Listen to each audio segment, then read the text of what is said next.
여러분, 믿기 어렵겠지만 정말 일어난 일입니다. 전 세계 600개 도시가 시도했다가 모두 실패한 도심 하천 복원 프로젝트. 그런데 단 한 곳, 서울 청계천만이 기적처럼 완벽히 성공해 전 세계를 충격에 빠뜨렸다고 하는데요. 프랑스는 20년 넘게 수십억 유로를 쏟아부으며 생강 정화에 매달렸지만 결국 아무것도 바꾸지 못했습니다.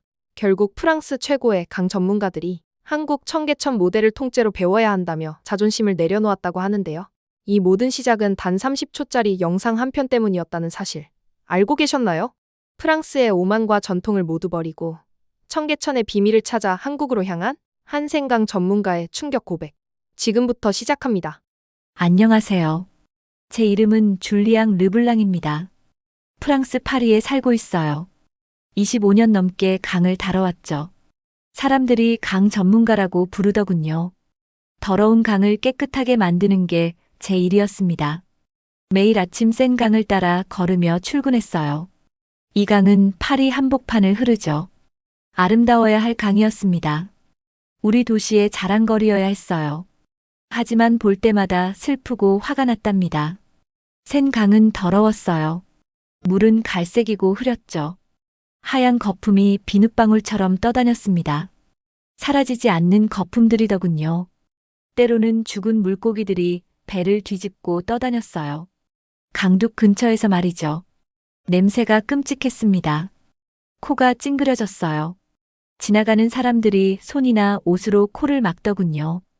20년 동안 프랑스 정부는 이 강을 정화하려 애썼습니다. 수십억 유로를 썼어요. 상상할 수 없는 돈이었죠. 최고의 과학자들을 고용했습니다. 가장 비싼 장비를 샀어요. 수천 개의 보고서를 작성했죠. 하지만 아무것도 통하지 않았답니다. 강은 여전히 더럽고 냄새났어요. 추운 겨울 아침 센 강을 따라 걸었던 기억이 나네요.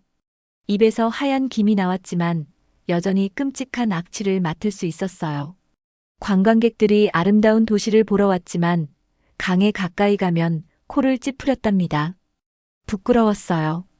파리의 보석 같은 존재여야 할 강이었는데 말이죠. 사무실에서 책상에 앉아 차트와 그래프를 바라봤습니다. 숫자는 나아지지 않았어요. 수질은 계속 나빴죠. 상사가 매주 같은 질문을 했답니다. 센 강이 언제 깨끗해질까요? 좋은 답은 없었어요. 절망하기 시작했습니다. 어떤 강들은 구원받을 수 없는 걸까요? 파리는 영원히 더러운 강을 품고 살아야 하는 걸까요? 고칠 수 없는 걸 고치려 시간을 낭비하는 건 아닐까요? 하지만 제겐 한 가지 특징이 있었어요. 프랑스인이라는 자부심이 컸죠. 프랑스가 세계 최고의 나라라고 믿었습니다. 다른 나라보다 우리가 더 똑똑하다고 생각했어요. 특히 아시아 국가들보다 더 앞서 있다고 여겼답니다. 누군가 한국 같은 나라를 언급하면 눈을 굴렸어요. 작은 아시아 국가가 프랑스에게 무엇을 가르쳐 줄 수 있을까요? 우리가 전문가였습니다. 최고의 대학과 가장 많은 경험을 가진 사람들이었어요. 한국은 그저 작은 나라였죠. 대부분의 프랑스인들이 지도에서 찾지도 못할 나라였답니다. 전 세계 강 전문가들과의 회의를 기억해요. 누군가 아시아의 성공적인 강 프로젝트를 언급하면 속으로 생각했죠. 그 프로젝트들은 주장만큼 좋지 않을 거야. 아시아 국가들은 항상 성공을 과장하거든. 완전히 틀렸지만 그땐 몰랐어요. 매일이 지루한 회의로 가득했습니다. 회색 회의실에 앉아 같은 문제를 반복해서 논의했어요. 센 강은 여전히 더러웠죠. 물고기들은 계속 죽었습니다. 냄새는 여전히 끔찍했어요. 아무것도 바뀌지 않았답니다. 매일 저녁 좌절감과 피로를 안고 집에 돌아왔어요. 가족과 저녁을 먹었지만 강 생각을 멈출 수 없었죠. 예술과 문화의 위대한 나라 프랑스가 어떻게 수도 한복판에 이렇게 역겨운 강을 두고 있을 수 있을까요? 밤에는 침대에 누워 천장을 바라봤습니다. 희망을 잃기 시작했어요. 직업을 바꿔야 할까요? 센 강이 절대 깨끗하고 아름다워질 수 없다는 걸 받아들여야 할까요? 매일이 똑같았어요. 출근하고 회의하고 실망하고 집에 돌아오는 일상이었죠. 변화라곤 찾아볼 수 없는 지루한 반복이었답니다. 3월 어느 저녁 또 다른 실망스러운 하루를 마치고 집에 돌아왔습니다. 샌 강은 여전히 더러웠어요. 회의는 계속 지루했죠. 아무것도 바뀌지 않았더군요. 현관문을 열며 피곤하고 짜증이 났답니다. 아들 루이가 소파에 앉아 핸드폰을 들고 있었어요. 루이는 22살이고 여행을 좋아하죠. 한국 여행을 막 다녀온 참이었습니다. 사실 그의 여행 이야기에 별로 관심이 없었어요. 한국은 특별할 게 없는 복잡한 아시아 도시 중 하나라고 생각했답니다. 하지만 루이가 흥미진진해 보였어요. 눈이 반짝였죠. 오랫동안 보지 못한 미소를 짓고 있었습니다. 핸드폰을 흔들며 제게 다가왔어요. 아빠, 이것 좀 봐요. 서울에서 믿을 수 없는 걸 촬영했어요. 소파 옆에 앉았습니다. 피곤했지만 좋은 아버지가 되고 싶었어요. 루이가 핸드폰 화면을 터치하며 영상을 재생했죠. 고작 30초 길이였지만 그 30초가 제 인생을 영원히 바꿔놓았답니다. 영상은 루이가 계단을 내려가는 장면으로 시작했어요. 분주한 도시의 소음이 들렸죠.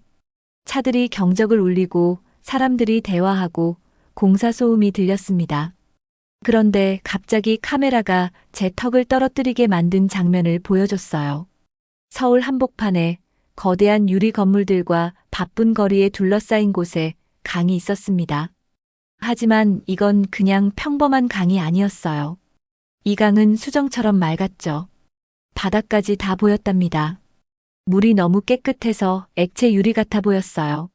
하지만 가장 놀라운 건 따로 있었습니다. 이 맑은 물 속에서 물고기들이 헤엄치고 있었어요. 한두 마리가 아니라 수십 마리였죠.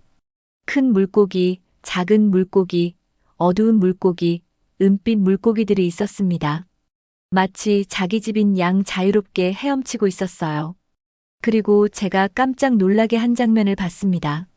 아름다운 흰 새 -100로 한 마리가 얕은 물에서 완전히 정지해 있었어요. 갑자기 번개처럼 움직이며 긴 부리로 물고기를 잡았죠. 그 새는 너무 우아하고 빨랐답니다. 자연 다큐멘터리를 보는 것 같았지만 이건 거대한 도시 한복판에서 일어나는 일이었어요. 카메라가 강변을 따라 움직였고 아이들이 놀고 있는 모습을 봤습니다. 진짜 아이들이 물가에서 웃고 뛰어다니고 있었어요. 부모들은 편안한 미소로 아이들을 지켜봤죠. 아무도 물이 위험하거나 더럽다고 걱정하지 않았답니다. 나이든 부부가 강 옆 돌길을 따라 천천히 걸었습니다. 손을 잡고 조용히 대화하고 있었어요. 너무 평화롭고 행복해 보였죠. 여자가 물속 뭔가를 가리키자 남자가 고개를 끄덕이며 미소 지었답니다. 젊은 사람들이 벤치에 앉아 점심을 먹고 대화하고 있었어요. 일부는 신발을 벗고 물에 발을 담그고 있었죠. 강을 두려워하지 않았습니다. 강을 즐기고 있었어요. 영상을 연속으로 3번 봤습니다. 볼 때마다 새로운 걸 발견했어요. 물이 너무 맑았죠. 물고기들이 너무 건강해 보였습니다. 사람들이 너무 행복해 보였어요. 강 주변 건물들은 높고 현대적이었지만 어쩐지 강이 모든 걸 아름답고 평화롭게 만들어줬답니다. 제 뇌가 보고 있는 걸 처리할 수 없었어요. 이건 불가능했습니다. 대도시의 강들은 더럽고 냄새나야 정상이죠. 도심 한복판의 강들은 콘크리트로 덮이거나 지하에 숨겨져야 합니다. 하지만 여기엔 동화 속에 나올 법한 강이 있었어요. 정확히 어디예요? 루이에게 물었습니다. 청계천이라고 해요. 서울 시내 한복판을 흐르는 강이에요. 믿을 수 있어요? 이렇게 큰 도시 한복판에 이렇게 깨끗한 강이. 믿을 수 없었어요. 영상을 다시 봤습니다. 또 다시요. 그리고 또 다시요. 볼 때마다 더 혼란스럽고 놀라웠답니다. 어떻게 이게 가능할까요? 우리의 모든 돈과 전문성으로도 간단한 강 하나를 정화하지 못하는 프랑스인데 한국은 어떻게 이런 아름다운 걸 만들 수 있었을까요? 몇 년 동안 느끼지 못한 감정을 느꼈습니다. 호기심이 생겼어요. 흥미진진했죠. 그 밤 내내 영상 속 장면들이 머릿속을 맴돌았답니다. 맑은 물에서 헤엄치는 물고기들, 물가에서 노는 아이들, 그 아름다운 백로가 계속 떠올랐어요. 도대체 어떻게 이런 일이 가능했을까요? 그 영상을 잊을 수 없었어요.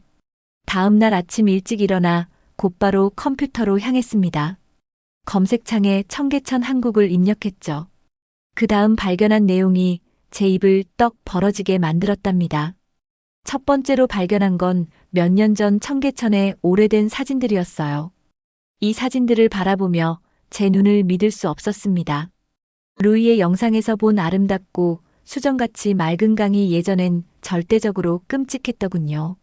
옛 사진 속엔 강이 아예 없었어요. 대신 거대한 빗물배수로 같은 어둡고 좁은 콘크리트 수로가 있었습니다. 이 수로의 물은 검고 역겨웠어요. 더러운 물 위로 쓰레기들이 둥둥 떠다녔죠. 냄새가 끔찍했을 거라고 생각됐답니다. 하지만 그게 최악이 아니었어요. 이 콘크리트 수로 위에는 거대한 고속도로가 있었습니다. 큰 트럭들과 자동차들이 매장된 강 위를 밤낮으로 달렸어요. 소음이 귀청을 찢을 만했을 겁니다. 공기는 배기가스와 오염물질로 가득했겠죠. 옛 청계천 주변 지역을 보여주는 사진들을 더 찾았어요. 악몽 같은 모습이었습니다. 건물들은 낡고 더러웠어요. 거리는 복잡하고 추했죠. 아무도 그곳을 걷고 싶어 하지 않았을 겁니다. 아무도 그곳에 살고 싶어 하지 않았어요. 사람들이 피하는 그런 곳이었답니다. 계속 읽다가 제 심장을 뛰게 만든 내용을 발견했습니다. 한국 정부가 믿을 수 없는 결정을 내렸더군요. 고속도로 전체를 철거하기로 결정했어요. 모든 콘크리트를 부수기로 했습니다. 강을 다시 살리기로 결정했답니다. 대부분의 사람들은 이게 미친 짓이라고 생각했어요. 서울 한복판의 고속도로엔 매일 수천 대의 차가 다녔죠. 어떻게 그냥 파괴할 수 있을까요? 모든 차량들은 어디로 가야 할까요? 고속도로에 의존하는 사업들은 어떻게 하고요? 비용은 또 어떻고요? 하지만 한국 정부는 포기하지 않았습니다. 그들에겐 비전이 있었어요. 더 나은 무언가를 상상할 수 있었죠. 죽은 고속도로 대신 살아있는 강이 있는 미래를 볼 수 있었답니다.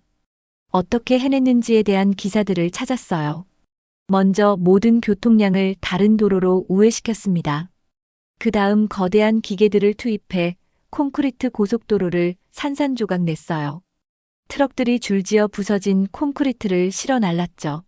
몇 달 동안의 힘든 작업이었답니다. 다음엔 오래된 콘크리트 수로를 파내야 했어요. 수십 년간 쌓인 쓰레기와 오염물질을 제거해야 했습니다.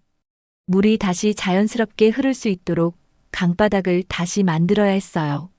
깨끗한 흙과 신선한 돌들을 가져왔죠. 강변을 따라 나무와 꽃을 심었답니다. 마지막으로 물을 다시 흘려보냈어요. 깨끗하고 신선한 물이 서울 한복판을 다시 흐르기 시작했습니다. 하지만 여기서 멈추지 않았어요. 강 양쪽에 아름다운 돌 산책로를 만들었죠. 밤에도 사람들이 걸을 수 있도록 부드러운 조명을 설치했습니다. 가족들이 쉴 수 있는 공원과 정원을 만들었답니다. 전체 프로젝트는 2년 9개월이 걸렸어요. 3년도 안 되는 시간이었죠.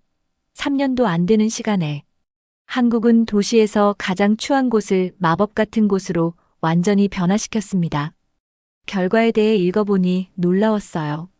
서울 시내 온도가 무더운 여름날에 35도 낮아졌답니다. 공기가 35% 깨끗해졌어요.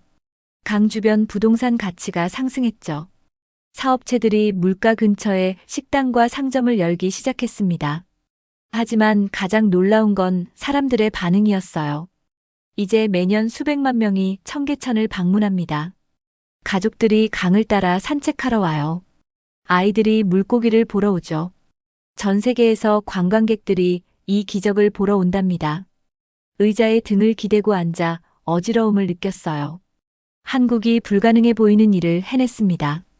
도시 중심부의 생명을 되돌려 놓았어요. 가장 추한 곳을 가장 아름다운 곳으로 바꿔놨죠. 그런데 여기 프랑스에서는 20년 동안 더러운 센 강과 씨름하고 있었답니다. 수십억 유로를 썼지만 거의 아무것도 이루지 못했어요. 한국은 더 적은 돈으로 기적을 이뤘죠. 생애 처음으로 한국이 프랑스보다 똑똑하다는 걸 깨달았습니다. 한국에는 우리가 갖지 못한 비전과 용기가 있었어요. 우리가 꿈꿀 수밖에 없는 일을 한국이 해냈답니다. 예전 제 태도가 부끄러웠어요. 한국을 내려다본 것이 창피했습니다. 한국에서 배울 가능성에 대해 흥미진진했어요. 그날 제 인생을 영원히 바꿀 결정을 내렸습니다. 한국에 가서 청계천을 제 눈으로 직접 보기로 결정했답니다. 3주 후 한국으로 가는 비행기에 앉아 있었습니다. 심장이 흥분과 긴장으로 빠르게 뛰었어요. 아시아에 가본 적이 없었죠. 무엇을 기대해야 할지 몰랐답니다. 마음 한편으로는 영상과 기사들이 정말 사실인지 의문이 들기도 했어요. 12시간이나 되는 긴 비행이었습니다. 잠을 잘 수 없었어요. 서울에 도착하면 무엇을 보게 될지 계속 생각했죠. 청계천이 정말 사진에서 본 만큼 아름다울까요? 아니면 실망하게 될까요? 비행기가 마침내 인천공항에 착륙했을 때 바로 놀랐습니다. 공항이 거대하고 반짝반짝 깨끗했어요. 모든 것이 완벽하게 정리되어 있었죠. 표지판들이 명확하고 따라가기 쉬웠답니다. 한국 직원들은 예의 바르고 도움이 되었어요. 이미 제가 예상했던 것보다 훨씬 좋았습니다. 공항에서 서울 시내로 가는 버스를 탔어요. 도시로 들어가면서 창문에 얼굴을 대고 밖을 바라봤죠. 서울은 거대했습니다. 높은 건물들이 보이는 곳까지 쭉 뻗어 있었어요. 도시가 영원히 계속되는 것 같았답니다. 하지만 가장 놀라운 건 모든 것이 깨끗하고 현대적으로 보인다는 것이었어요. 거리는 넓고 잘 관리되어 있었죠. 건물들은 매끄럽고 아름다웠습니다. 대중교통은 효율적이고 편안해 보였어요. 제가 상상했던 가난하고 후진 국가가 아니었답니다. 이곳은 세계적 수준의 도시였어요. 호텔에 체크인하고 즉시 데스크 직원에게 청계천 가는 길을 물었습니다. 그녀가 미소를 지으며 간단한 지도를 그려줬어요. 강은 제 호텔에서 지하철로 새 정거장 거리에 있었죠. 지하철을 타면서 흥분으로 손이 떨렸습니다. 기차는 깨끗하고 조용하고 빨랐어요. 다른 승객들은 파리 사람들과 똑같아 보였죠. 출근하는 직장인들, 배낭을 맨 학생들, 아이들을 데리고 다니는 가족들이었답니다. 서울은 친숙하면서도 낯설게 느껴졌어요. 종로 3가역에서 내려 청계천 표지판을 따라갔습니다. 지하철역에서 계단을 올라가면서 제 심장을 뛰게 만든 소리를 들었어요. 흐르는 물소리였답니다. 그리고 그것을 봤습니다. 계단 꼭대기에 도달했을 때 바로 제 앞에 청계천이 있었어요. 그 광경이 제 숨을 멎게 만들었죠. 강은 루이의 영상과 정확히 같았지만 직접 보는 것은 1000배는 더 강력했습니다. 물이 너무 맑아서 바닥의 모든 자갈을 볼 수 있었어요. 햇빛이 수면에서 수천 개의 작은 다이아몬드처럼 반짝였답니다. 물에 더 가까이 가려고 돌계단을 내려갔어요. 다리가 약하고 떨렸습니다. 강가에 무릎을 꿇고 손가락을 물에 담갔죠. 시원하고 깨끗했어요. 제가 만져본 것 중 가장 순수한 물 같았답니다. 물고기들이 어디에나 헤엄치고 있었어요. 큰 은색 잉어들이 깊은 곳에서 천천히 미끄러지듯 다니는 걸 봤습니다. 작고 화려한 물고기들이 바위 사이를 빠르게 다니는 것도 봤어요. 너무 많은 물고기들이 있어서 다 셀 수 없었답니다. 그때 근처에서 물 튀기는 소리가 들렸어요. 고개를 들어보니 웅장한 흰 백로가 얕은 물에 서 있었습니다. 그 새는 조각상처럼 완전히 정지해 있었어요. 갑자기 번개처럼 움직여 날카로운 부리로 물고기를 잡았죠. 백로가 자랑스럽게 고개를 들고 물고기를 통째로 삼켰답니다. 뺨을 타고 눈물이 흘러내리는 걸 느꼈어요. 울고 있었지만 왜 그런지 몰랐습니다. 그 장면이 너무 아름다워서 그랬을지도 몰라요. 파리에서 우리가 놓치고 있던 게 무엇인지 마침내 깨달아서 그랬을지도 몰라요. 한국에 대해 제가 얼마나 잘못 생각했는지 깨달아서 그랬을지도 모르죠. 청계천을 따라 하루 종일 걸었습니다.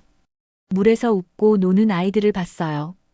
벤치에 평화롭게 앉아 물고기에게 먹이를 주는 노인들을 봤죠.